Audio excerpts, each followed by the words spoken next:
Ladies and gentlemen, wallabies and wombats, it is time for Stormy Ascent.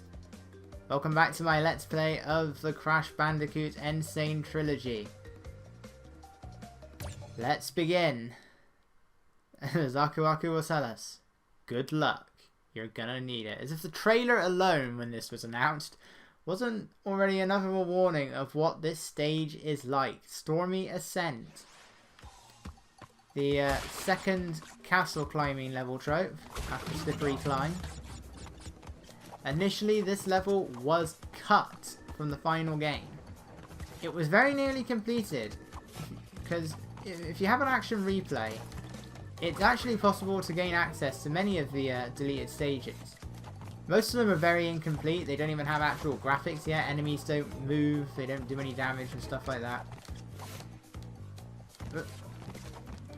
But Stormy Ascent is a fully playable stage. It's a completed level, but it doesn't really do anything, and that applies to the prototype as well. There is a prototype version of this game. Whoa, I don't know what happened there. And Stormy Ascent is still intact. I can't remember if this level was supposed to come before or after the lab. I think it's supposed to be after the lab. I'll say this is only the beginning of the stage. This is also a very long level. All I can say is thank God it was deleted from the original, because of course we have one major difference here. We can die! Instantly making this stage easier than Slippery Climb. No, not really. Actually, probably will. I spent half an hour on Slippery Climb. Slippery Climb doesn't normally take me that long. It's because I'm recording myself, isn't it? It's a recording curse. Unfortunately, there is still a matter of the relic. There is a time trial for this.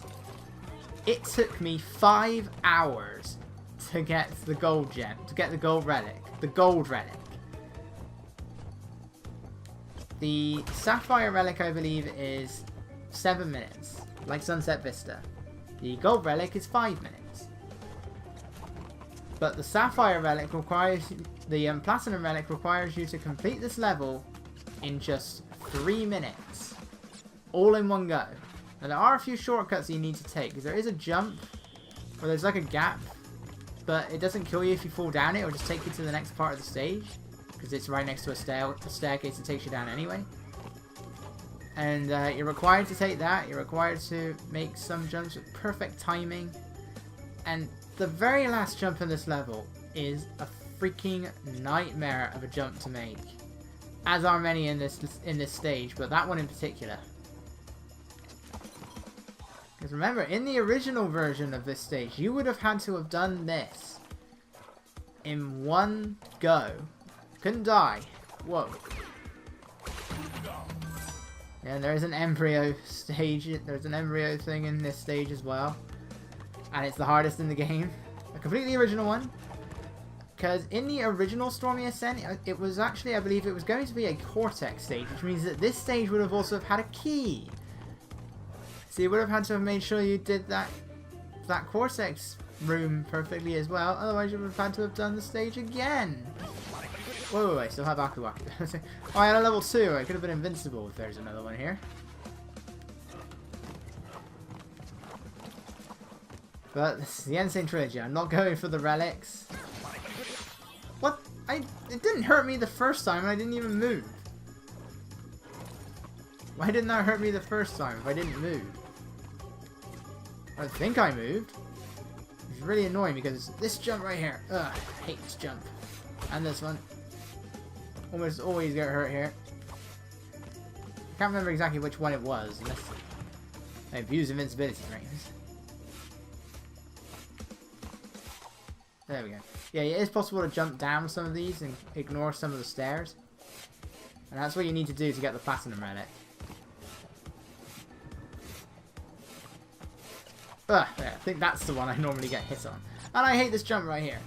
I hate almost every jump in this stage. It's redundant, I know, but there's... I mean, this is one of the developers' favourite levels. And, you know, it makes sense. Because, you know, as a level, this stage is awesome. You know, trolled me there. As a stage, this is an awesome level. It really is. But it's also really frustrating when you want to try and get everything. Thankfully, we don't have to worry about that so much here, but still. Okay, round 2. I swear that platform was trolling me before. Oh, that was my opportunity and I didn't take it. Right. This is also annoying. That's deceptive, and that's deceiving. Right, I dread these birds, what it would have been like in the original as well, given their collision detection in the original. Right, here we go, hardest Brio thing in the game.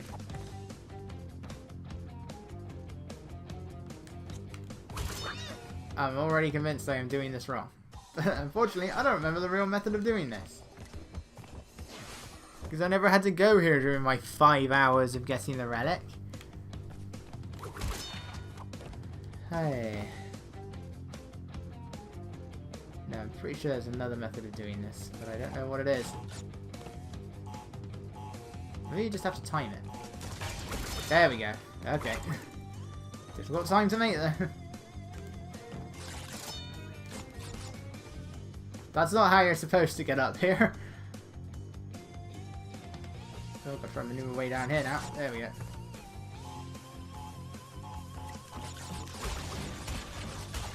Oh! That was badly timed. Yeah, you gotta be careful there as well. You have got to spin into some of those crates. Because the bouncy box isn't going to give you enough bounces to break everything there. This is a really difficult bonus Brio stage. Well, I guess bonus. It's still a bonus. I don't know if it's based off of anything that the Cortex one was like. Because the Cortex bonus stage in the original version doesn't exist. Like, technically, the tokens, the Cortex tokens technically aren't there.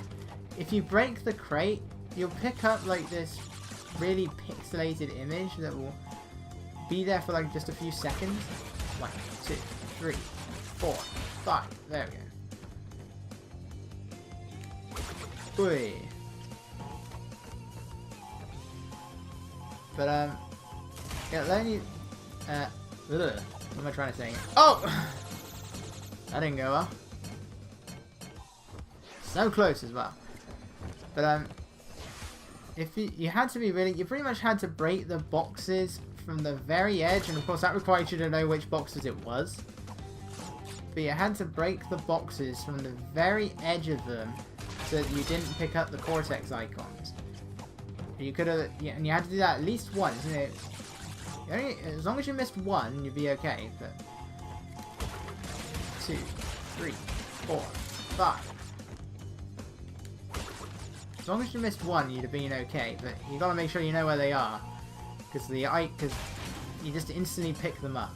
Otherwise. Oh, what? Come on.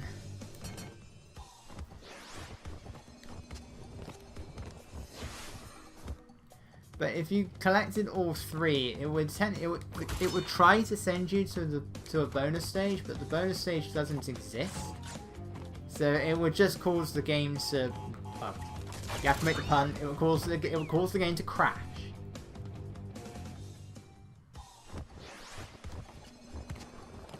And you would then have to reset the console.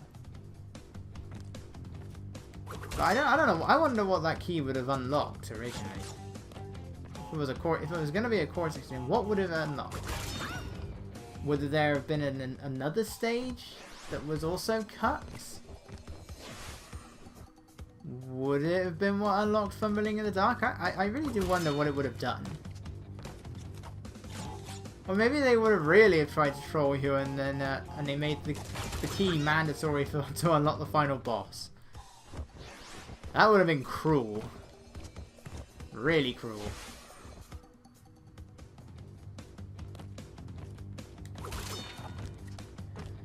Yeah, can you see why this stage is difficult? This is the most difficult part, just this first jump.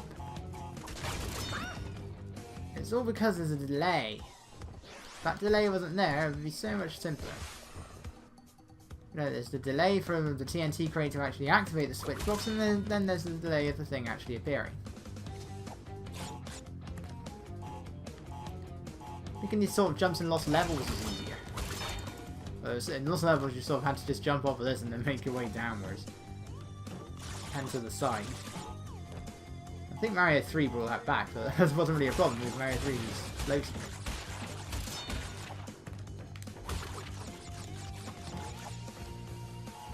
Right, how is it that of all the hazards here, among all this TNT, it's these things that are causing me to die?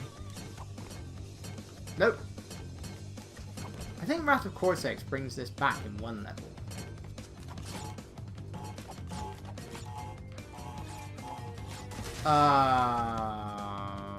I did that very wrong. I did it wrong the whole time. Okay,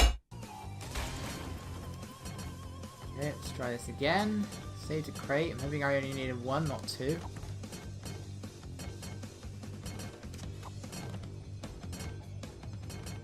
I know I'm still playing as Coco, but then again, you have to be crashing the final levels anyway, so it makes sense. Break this one. Whoa, TNT. There we go. Hiding the TNT, right, so I have to make this. No! Oi! Jesus Christ. Jesus Christ. Jesus Christ. And I'm not even a religious man. Look, I could stand on the edge of this one. And you could probably fall off, but I'm not going to do that. See, it's still a bonus room, it still says it there. Right. That's the hardest part of Stormy Ascent. Now, anyway, since we can die. Until we do the time trial, but I'm not doing that, so it doesn't matter.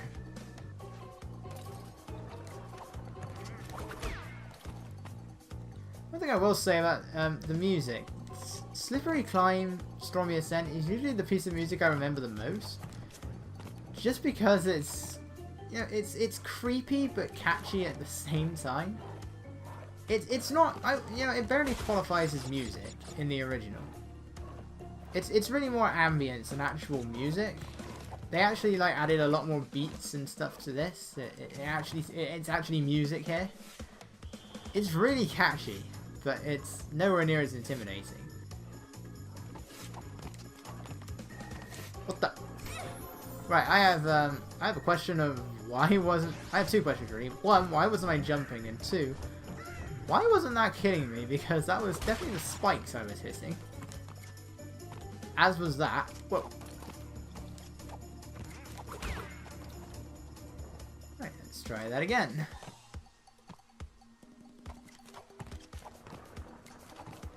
You know, for a stage called Stormy Ascent, for a level called Stormy Ascent, there's quite a bit where you're not there's a bit where you go downwards.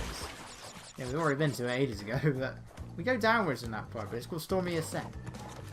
Even Slippery Climb didn't have any segments where you go downwards. I mean, maybe it was going by the law. Sometimes, to go up, you must go down.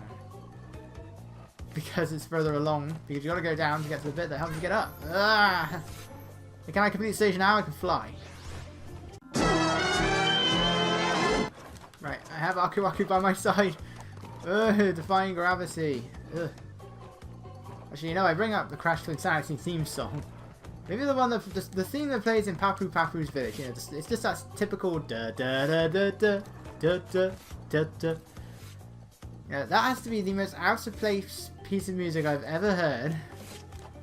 And that's because that's now how I always associate it. In something really out of place. It'd be perfect here. Just go through Slippery Climb. Dying, death after, like a death montage of just ba ba ba ba ba ba ba ba ba ba ba ba ba ba ba ba. Baddy times, baddy time. Go invincibility frames, go. No, it didn't work. I don't think I was gonna get back up anyway. Okay. Whoa. This is the final stretch though. It's this part and that's it. It's quite a long horizontal section, unfortunately, including really, really annoying jumps, such as this. And this isn't even the one I was thinking of. But yeah, we are actually at the very top of the castle now. You can see it. A second time I've done that. Nearly getting hit by it. I got hit by it in the air. Good shot, sir. I shall compliment that. Very well timed.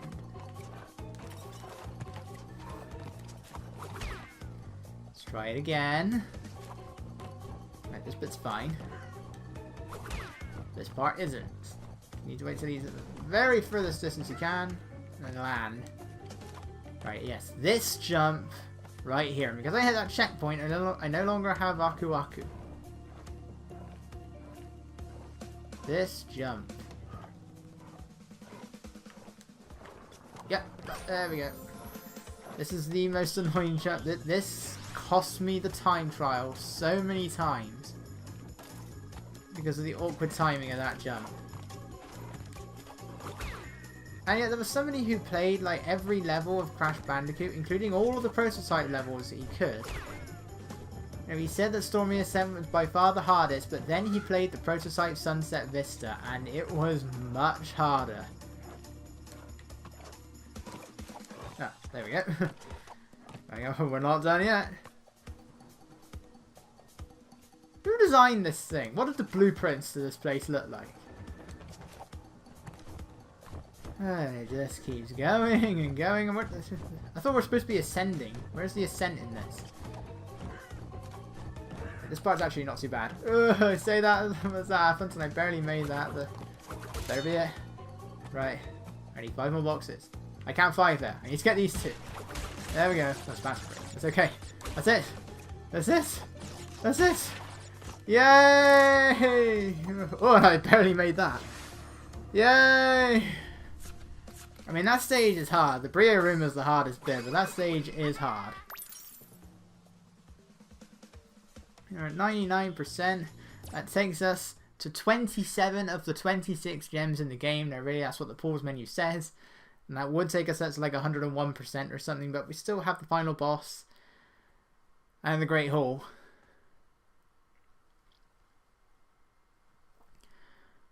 But I'm just going to end the part here.